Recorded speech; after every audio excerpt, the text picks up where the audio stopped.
আসসালামু আলাইকুম সুপ্রিয় শিক্ষার্থীবৃন্দ, কেমন আছো তোমরা? আশা করি ভালো। এই কোভিড পরিস্থিতিতেও সবাই আশা করি নিজের স্বাস্থ্যের প্রতি যত্ন নিচ্ছ এবং তোমাদের লেখাপড়া চালিয়ে যাচ্ছ। আসলে পরিস্থিতি যেরকমই হোক, এই পরিস্থিতিতেও আমাদেরকে চলতে হবে, কারণ সবসময় একরকম পরিস্থিতি যাবে না। কখনো একটু ভালো পরিস্থিতি যাবে, কখনো একটু খারাপ পরিস্থিতি যাবে, এটা জীবনের অংশ। যদিও সারা দুনিয়াতে একসাথে একটা পরিস্থিতি সৃষ্টি হয়েছে এরকম কেউ আশা করে নাই বা এরকম আমরা কখনো দেখি নাই, কিন্তু প্রত্যেকের জীবনে কখনো ভালো পরিস্থিতি আসবে, কখনো খারাপ পরিস্থিতি আসবে, এবং ভালো খারাপ এই দুই পরিস্থিতিতেই আমাদেরকে আল্লাহর শুকরিয়ার সাথে নিজেদের কাজ চালিয়ে যেতে হবে। কাজ এবং জীবন কখনো থেমে থাকে না, প্রত্যেক অবস্থাতেই সে আপন গতিতে চলতে থাকে। কাজেই আমাদের এই কোভিড পরিস্থিতিতেও আমরা লেখাপড়া চালিয়ে যাচ্ছি এবং সামনেও যতদিন না পর্যন্ত এই পরিস্থিতির উন্নতি হচ্ছে আমরা চালিয়ে যাব ইনশাআল্লাহ। তাহলে আজকে আমি মোহাম্মদ মাসুদ রানা, প্রভাষক হিসাব বিজ্ঞান, ঢাকা কলেজ ঢাকা, আমার অনলাইন ক্লাসে তোমাদেরকে স্বাগত জানাচ্ছি। আমরা গত ক্লাসে বিবিএ প্রথম বর্ষ প্রিন্সিপালস অফ অ্যাকাউন্টিং এর ব্যাংক রিকনসিলিয়েশন অধ্যায় আমরা শুরু করেছি। তাহলে গত ক্লাসে আমরা এই অধ্যায়ের অর্থাৎ এই অধ্যায়টার নাম ছিল মূলত accounting for cash at bank, এবং সেই ক্যাশ অ্যাট ব্যাংকের একটা অংশ হিসাবে আমরা ব্যাংক রিকনসিলিয়েশন স্টেটমেন্ট আজকে দেখব। আমরা গত ক্লাসে দেখেছিলাম ব্যাংক রিকনসিলিয়েশন স্টেটমেন্টের বেসিক অর্থাৎ প্রতিষ্ঠানের ক্যাশ বুক এবং ব্যাংকের পাসবুক বা ব্যাংক স্টেটমেন্ট এর যে ব্যালেন্স, এটা ডিফারেন্স থাকতে পারে এবং কেন ডিফারেন্স থাকতে পারে সেই কারণগুলো আমরা গত ক্লাসে আলোচনা করেছি। এবং এরকম যদি ডিফারেন্স থাকে তাহলে সেটাকে রিকনসাইল করার, সমন্বয় করার জন্য আমরা যে স্টেটমেন্ট করি সেই স্টেটমেন্টকেই বলে ব্যাংক রিকনসিলিয়েশন স্টেটমেন্ট। আমরা আবার একটু ক্লিয়ার করে বোঝার জন্য, যেমন মনে করো আমরা গত ক্লাসে এবিসি কোম্পানি এর উদাহরণ দিয়েছিলাম, সাথে XYZ ব্যাংকের উদাহরণ দিয়েছিলাম। যে এবিসি কোম্পানি আমরা বলেছিলাম গত ক্লাসে যে 3000 টাকা তাদের জুলাই মাসের 31 তারিখ এবিসি কোম্পানির হিসাব অনুযায়ী ব্যালেন্স আছে 3000 টাকা। মনে করো XYZ এন্টারপ্রাইজ এর হিসাব অনুযায়ী ব্যালেন্স আছে 3500 টাকা। তাহলে এই যে ডিফারেন্স কেন, সেই কারণগুলো আমরা অনেকগুলো কারণে এই ডিফারেন্স হইতে পারে, সেই কারণগুলো আমরা গত ক্লাসে আলোচনা করেছি। এবং এখন সেই কারণগুলো আইডেন্টিফাই করার পরে আমরা আবার রিকনসিলিয়েশন অর্থাৎ মিলকরণ একটা স্টেটমেন্ট করব যে আসলে আমাদের মিল আছে কিনা, দুইজনের যদিও ডিফারেন্স কিন্তু দুইজনের হিসাবে কোনো গরমিল আছে কিনা সেই বিষয়গুলো আমরা যাচাই করার জন্য যে স্টেটমেন্ট করি সেইটা হচ্ছে ব্যাংক রিকনসিলিয়েশন স্টেটমেন্ট বা ব্যাংক সমন্বয় বিবরণী। এখন এই ব্যাংক সমন্বয় বিবরণী তৈরি করার আবার দুইটা মেথড আছে।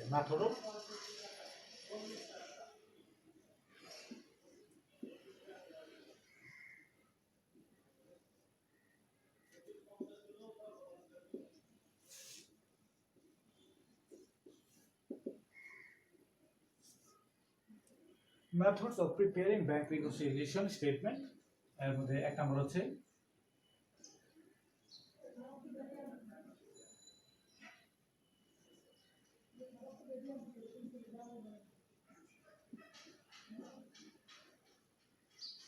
single balance correction method,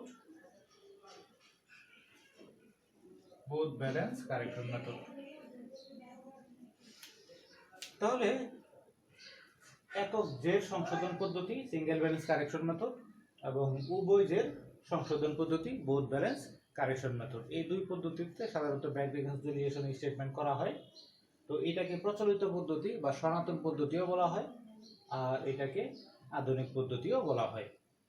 তার মানে এটা হচ্ছে আগে ব্যবহার করা হতো, এখন তেমন একটা ব্যবহার করা হয় না, আর এইটা এখন লেটেস্ট পদ্ধতি বা সাধারণত ব্যবহার করা হয়। তাহলে দুই পদ্ধতিতেই আমরা ব্যাংক রিকনসিলিয়েশন স্টেটমেন্ট দেখব। প্রথমে আমরা সিঙ্গেল ব্যালেন্স কারেকশন মেথড, সনাতন পদ্ধতি বা প্রচলিত পদ্ধতি, এই পদ্ধতি নিয়ে কথা বলবো। তো ব্যাংক রিকনসিলিয়েশন স্টেটমেন্টে আমরা একটু আগে যে পর্যন্ত আলোচনা করেছি সেখানে সাধারণত আমরা জানি যে দুইটা ব্যালেন্স দেওয়া থাকে, যে আমার ক্যাশ বুক, মনে করো ক্যাশ বুক অনুযায়ী আছে 3000 আর ব্যাংক স্টেটমেন্ট অনুযায়ী আছে 3500। এখন এই ডিফারেন্সগুলো আমার আইডেন্টিফাই করা। তাহলে এখানে দুইটা ব্যালেন্স দেওয়া আছে, তাহলে দুইটা ব্যালেন্স যদি এক টাইম দেওয়া থাকে যে আমার ক্যাশ বুক অনুযায়ী এত আর ব্যাংক স্টেটমেন্ট অথবা পাসবুক অনুযায়ী আমার এত, তাহলে সেটা হবে বোথ ব্যালেন্স কারেকশন মেথড, তার কারণ দুইটা ব্যালেন্স দেওয়া আছে। আর যদি আমার একটা ব্যালেন্স দেওয়া থাকে সিঙ্গেল, যে আমার বলা হলো যে আমার ক্যাশ বই অনুযায়ী আমার 3000 টাকা ব্যালেন্স আছে আর ব্যাংক স্টেটমেন্ট অনুযায়ী আমার ব্যালেন্স কত আছে এটা আমি জানি না। এখন কিছু ডেটা দেওয়া আছে যে এই ডেটার উপর ভিত্তি করে আমার ব্যাংক ব্যালেন্স কত সেটা আমাকে বের করে দিতে হবে। তাহলে একটা ব্যালেন্স দেওয়া আছে আর একটা ব্যালেন্স আমাকে বের করতে হবে, সেটা হচ্ছে সিঙ্গেল ব্যালেন্স কারেকশন মেথড।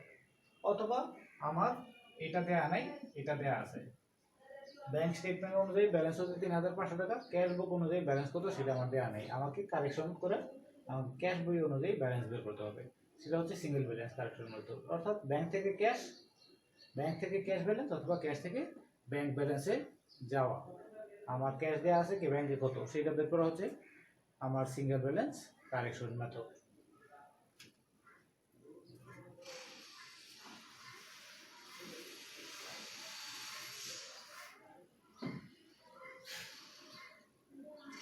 তাহলে আমরা একটা অঙ্ক দেখব, চলো দেখি।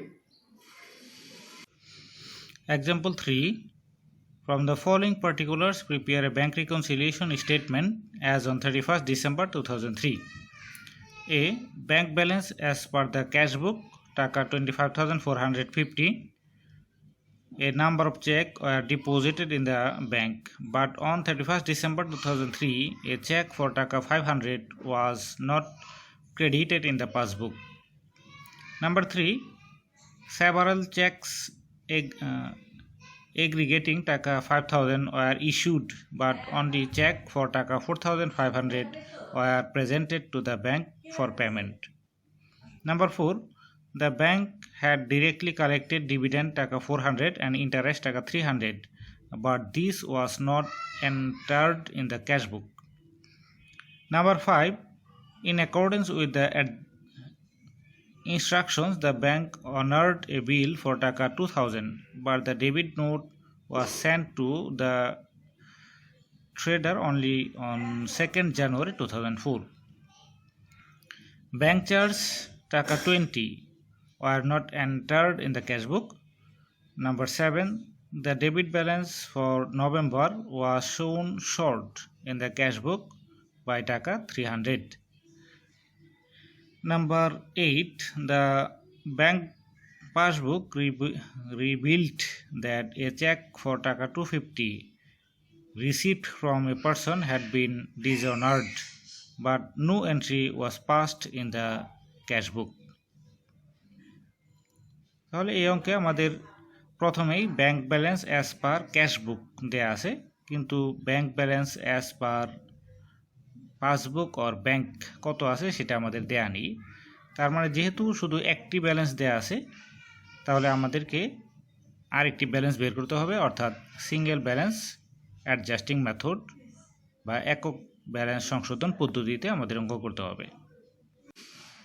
আমরা অঙ্ক দেখলাম এখানে এক্সাম্পল 3তে আমার এখানে bank balance as per cash বুক, bank balance as per cash বুক দেওয়া আছে 25,450 টাকা। এরপরে কিছু অ্যাডজাস্টমেন্টের কথা বলা আছে, কিন্তু ব্যাংক ব্যালেন্স ব্যাংক স্টেটমেন্ট ওর পাসবুক কত টাকা সেটা আমার বলা নেই। তাহলে আমাকে এই অ্যাডজাস্টমেন্টগুলো ব্যবহার করে আমাকে ব্যাংক ব্যালেন্স পাসবুক ওর ব্যাংক স্টেটমেন্ট কত সেটা বের করতে হবে। তার মানে এটা আমার সিঙ্গেল ব্যালেন্স, একটা ব্যালেন্স সিঙ্গেল ব্যালেন্সে আছে আর একটা ব্যালেন্স বের করতে হবে। তাহলে এক্সাম্পল 3,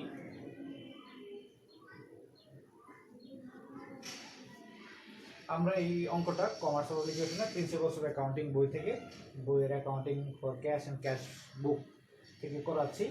তোমরা যাদের কাছে এই বই আছে তারা এটা দেখে নেবা, page number 11-26 commerce publication page 11-26।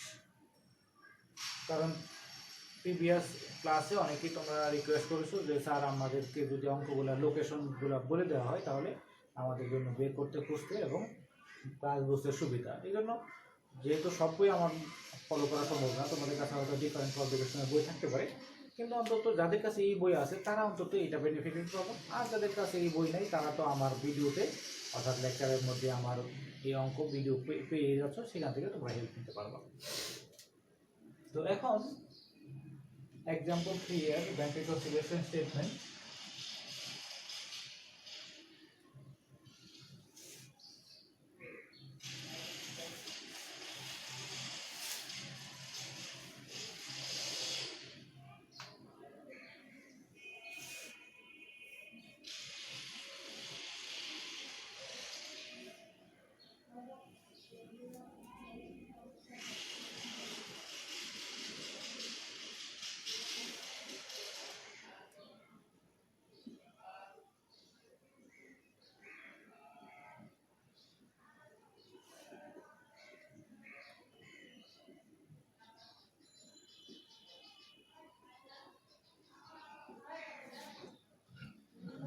তো ব্যাংক রিকনসিলিয়েশন স্টেটমেন্ট এট 31 ডিসেম্বর 2003 আমার এখানে bank balance as per cash book,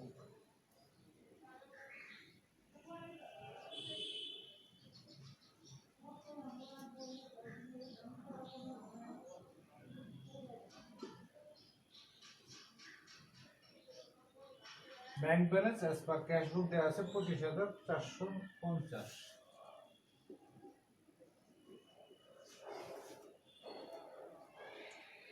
These are given. তাহলে ক্যাশ বুক অনুযায়ী আমার balance 25,450, but what is the balance in bank statement or passbook? We have to find out.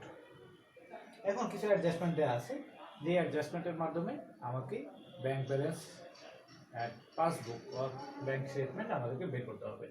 তাহলে adjustment কোনো adjustment আমার এর সাথে যোগ হবে, আর কোনো অ্যাডজাস্টমেন্ট আমার এর সাথে বিয়োগ হবে। তাহলে এক নাম্বার অ্যাডজাস্টমেন্ট বলা আছে, a number of cheques were deposited in the bank but on 31st December 2003 a check for টাকা 500 was not credited in the passbook. আচ্ছা, এখন আমার ক্যাশ বুক অনুযায়ী আমার ব্যালেন্সে আছে 25,450। আমার টার্গেট কি? আমার টার্গেট হচ্ছে বর্তমানে আজকের ডেটে দিস ডেট 31st ডিসেম্বর 2003 আজকে আমার ব্যাংক অ্যাকাউন্টে ব্যালেন্স কত সেটা আমার বের করা হচ্ছে টার্গেট। আমার ভুল সূত্র কিন্তু টার্গেট না, যে আমার কত থাকা উচিত সেটা আমার টার্গেট না। What is the actual balance in the bank account in this day, এইটা হচ্ছে আমার জানার বিষয়। তাহলে যদি এমন কোনো বিষয় যে আমি আমার অ্যাকাউন্টে থেকে আমি ডেবিট করছি, আমি আমার অ্যাকাউন্টে কমাই দিছি কিন্তু ব্যাংক এখনো কমায় নাই, তাহলে অর্থাৎ ব্যাংকে বেশি আছে, তাহলে আমার অ্যাকাউন্টের সাথে যদি যোগ করে দিই তাহলে ব্যাংকের সাথে মিলে যাবে। আমার ব্যাংকের ব্যালেন্স কত সেটা আমার বের করা হলো টার্গেট, বা আমার ব্যালেন্সটা ব্যাংকের ব্যালেন্সের সাথে মিলানো হলো এখন আমার target.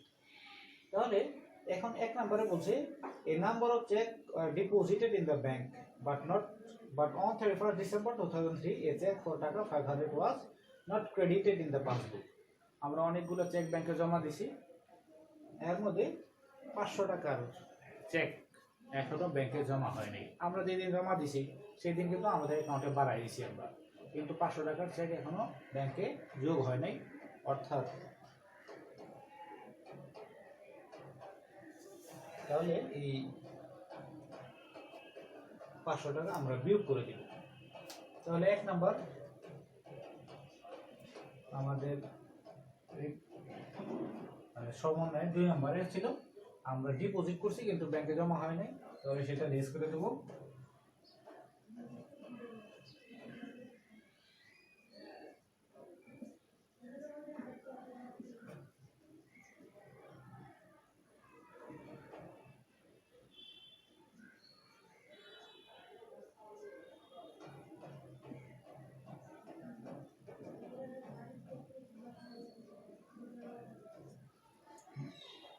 Check deposited but not credited in the passbook, যেহেতু পাসবুক শব্দটা আমাদের বইয়ে এখনো এখানে এটা ব্যবহার করা হয়েছে, এই জন্য আমরা পাসবুক লিখতেছি, কিন্তু আসলে কিন্তু বর্তমানে পাসবুক এইটা রাখা হয় না, এই পাসবুকের জায়গায় ব্যাংক স্টেটমেন্ট হবে।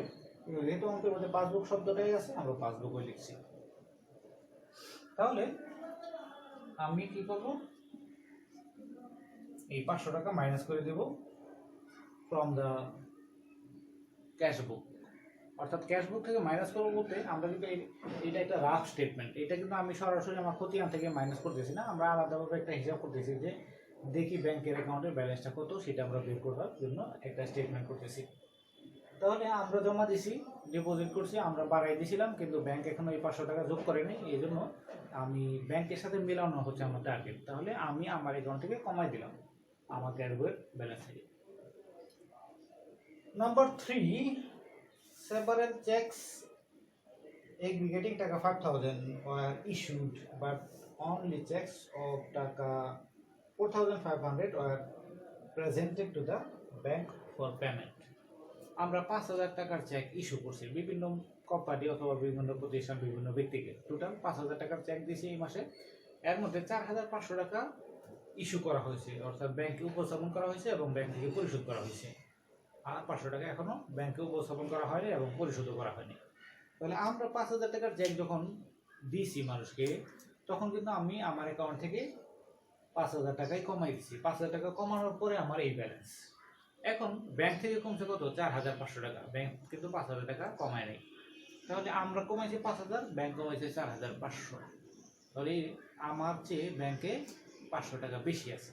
এখন আমি এই ট্রানজেকশনের কারণে ব্যাংকের সাথে যে ডিফারেন্স, এটা মেলানোর জন্য আমি কি করবো, এখন আবার 500 টাকা যোগ করে দিব। তাহলে cheque issued but not paid by the bank.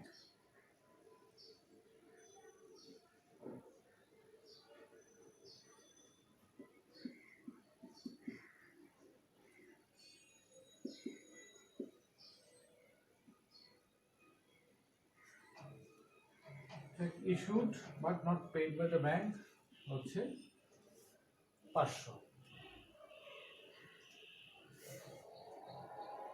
Then number 4, the bank had directly collected dividend taka 400 and interest taka 300, but this was not entered in the cash book. Bank আমাদের পক্ষে সরাসরি 400 টাকা ডিভিডেন্ড কালেকশন করছে, আমাদের অ্যাকাউন্টে জমা দিয়েছে, এবং আমাদের ব্যাংক হিসাবের যে টাকা সেটার উপরে সে 300 টাকা ইন্টারেস্ট দিছে এবং আমার অ্যাকাউন্টে জমা করে দিছে। তাহলে 400 এবং 300 700 টাকা ব্যাংক আমাদের অ্যাকাউন্টে জমা করছে, কিন্তু আমরা এখনো ক্যাশ বইয়ে জমা করি নাই। তাহলে ক্যাশ বইয়ে এই ট্রানজেকশনের কারণে ক্যাশ বইয়ে কম আছে, আমার ব্যাংক হিসাবে বেশি আছে 700 টাকা। তাহলে ব্যাংকের সাথে আমার মেলানোর জন্য এই 700 টাকা আমরা যোগ করে দেব। তাহলে ডিরেক্ট কালেকশন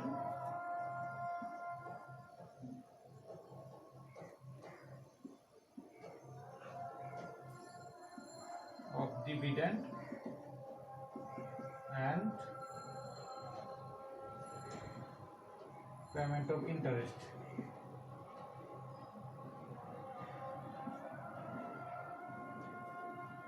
$400 plus 300, 700 টাকা।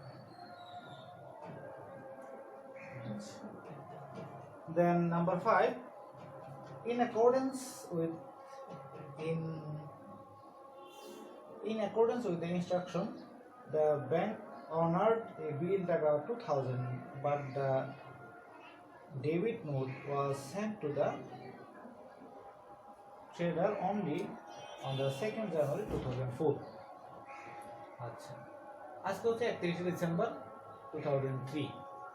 আমরা মানে আমাদের এই যে প্রতিষ্ঠান, আমরা ক্যাশ বুক মনে করো, আমরা আমাদের হিসাব রাখতেছি। তো আমাদের ব্যাংকে এই কথা বলা ছিল যে আমাদের যে বিলস পেয়েবল, এই টাকা ব্যাংক সরাসরি পরিশোধ করে দেবে। তো ব্যাংক আমাদের পক্ষে 2,000 টাকার বিলস পেয়েবল তারা পরিশোধ করে দিছে, এবং তারা যে আমাদের টাকা পরিশোধ করে দিছে সেই ব্যাপারে যে আমাদেরকে একটা ডেবিট মেমোরেন্ডাম নোট সে ইস্যু করছে, সেটা আমরা পাইছি হলো জানুয়ারি মাসের 2 তারিখ। তার মানে ডিসেম্বর মাসের 31 তারিখে এই 2,000 টাকার কারণে আমার অ্যাকাউন্ট এবং ব্যাংকের অ্যাকাউন্টের মধ্যে ডিফারেন্স আছে। তাহলে ব্যাংক আমাদের অ্যাকাউন্ট থেকে 2000 টাকা ডেবিট করছে, অর্থাৎ কমাই দিছে, কিন্তু আমরা এখনো কমাই নেই। তাহলে আমাদের অ্যাকাউন্টে বেশি আছে। তাহলে আমরা কি করব, এখন ব্যাংকের সাথে মেলানোর জন্য কমাই দিব। নাম্বার 5,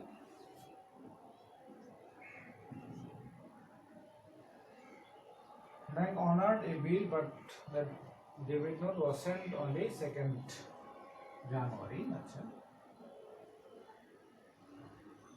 আমরা direct payment by the bank টাকা 2000, এটা এইভাবে লিখলাম। Then number 6, bank charge টাকা 20 were not entered in the cash book. Bank charge অর্থাৎ ব্যাংক আমার অ্যাকাউন্টে 20 টাকা চার্জ করছে, অর্থাৎ আমার অ্যাকাউন্ট থেকে কমাই দিয়েছে, কিন্তু আমরা ক্যাশ বইয়ে এটা এখনো রেকর্ড করি নাই। তাহলে ক্যাশ বইয়ে যে ব্যালেন্স দেওয়া আছে, এই ব্যালেন্সটা আমার 20 টাকা কম 20 টাকা বেশি দেখানো আছে। অর্থাৎ আমরা যদি ব্যাংক চার্জ রেকর্ড করতাম, তাহলে আমরা কি করতাম, আরও 20 টাকা এখান থেকে মাইনাস করে দেখাইতাম। তাহলে যেহেতু ব্যাংক অ্যাকাউন্টে এটা মাইনাস করছে, আমরা এখনো মাইনাস করি নাই, তাহলে ব্যাংকের সাথে মেলানোর জন্য কি করতে হবে, আমাদেরকে আমার অ্যাকাউন্ট থেকে মাইনাস করে দিতে হবে। Bank charge not recorded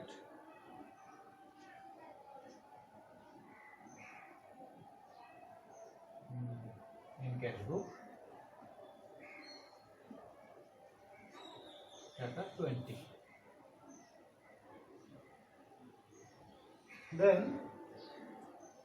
the debit balance, number 7, the debit balance for November was shown short in the cash book by টাকা 300. The debit balance for November was shown short in the cash book by টাকা 300.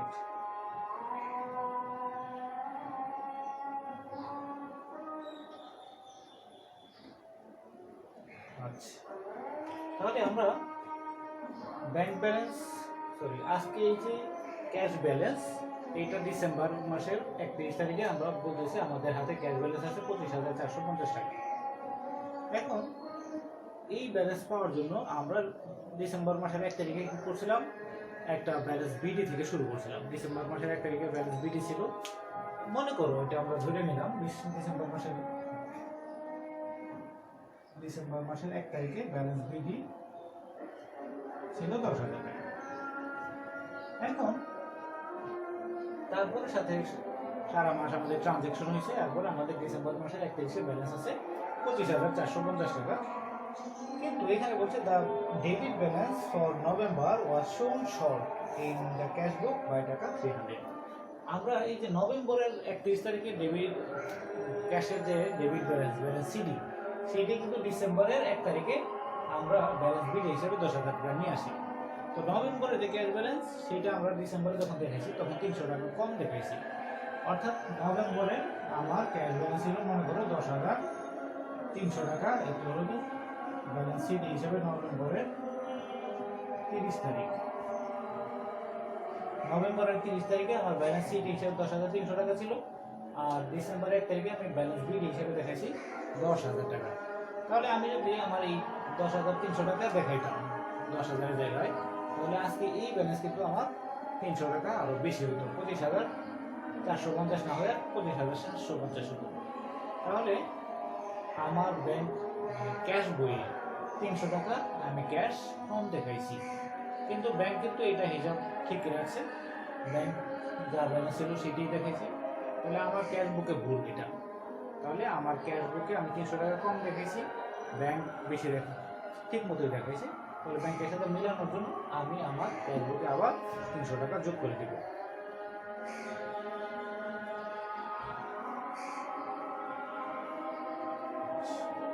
তাহলে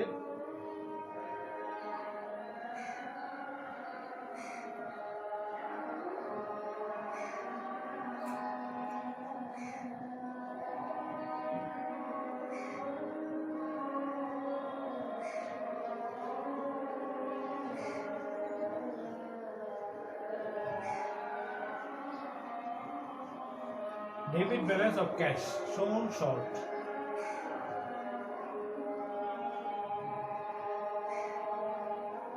In cash book.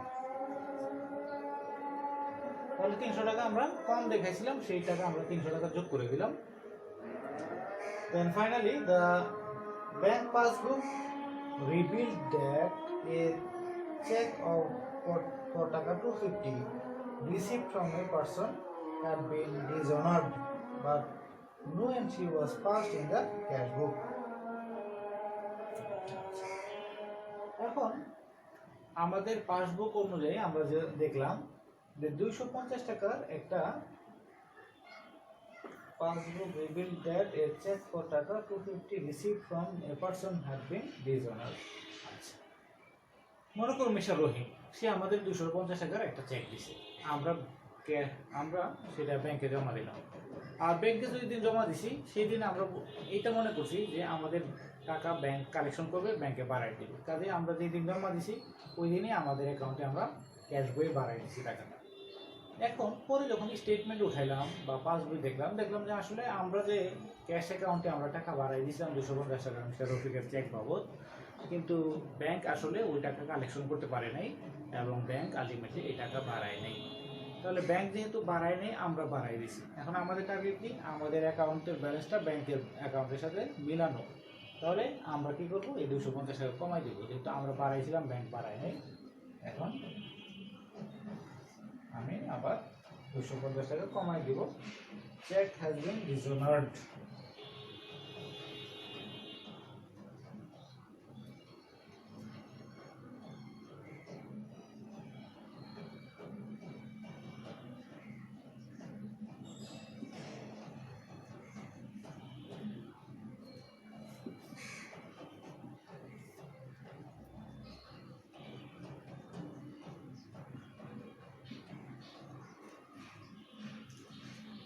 Check has been dishonored but not recorded in the cash book.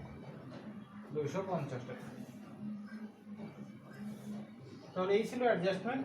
এখন আমার cash বুক এর ব্যালেন্সের সাথে এই টাকাগুলো যোগ হবে, 500, 700, 1200 আর 300, 1500 টাকা যোগ হবে। যোগ হলে 25,000, 26,950 আমার। এর সাথে এই টাকাগুলো মাইনাস হবে, 2,500, 2500, 2700, 70 টাকা।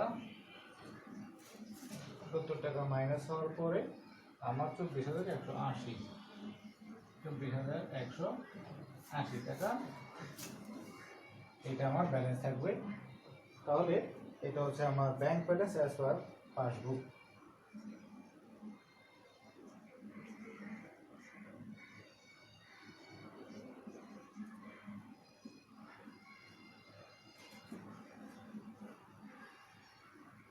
Credit balance.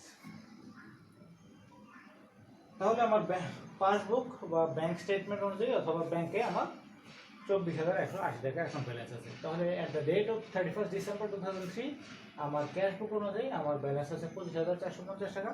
Are the same date আমার পাসবুক বা ব্যাংক স্টেটমেন্ট অনুযায়ী আমার ব্যাংকের ব্যালেন্স আছে 24,180 টাকা। তাহলে একটা ব্যালেন্স দেওয়া ছিল, আমি এইটার সাথে অ্যাডজাস্টমেন্ট করে আরেকটা ব্যালেন্স আমি বের করলাম। এটা হচ্ছে সিঙ্গেল ব্যালেন্স কারেকশন মেথড। তাহলে একটা ব্যালেন্সকেই অ্যাডজাস্টমেন্ট করার পরে আরেকটা ব্যালেন্স ফাইন্ড আউট করা হচ্ছে single balance correction method or traditional method of bank reconciliation statement. তাহলে আজকে এই পর্যন্তই। তোমরা নিয়মিত পড়াশোনা করবা এবং শরীরের প্রতি যত্ন দেবা আর দোয়া করবা আল্লাহ তাআলা যাতে আমাদেরকে আবার খুব তাড়াতাড়ি স্বাভাবিক পরিবেশে ফিরিয়ে আনে। আসসালামু আলাইকুম।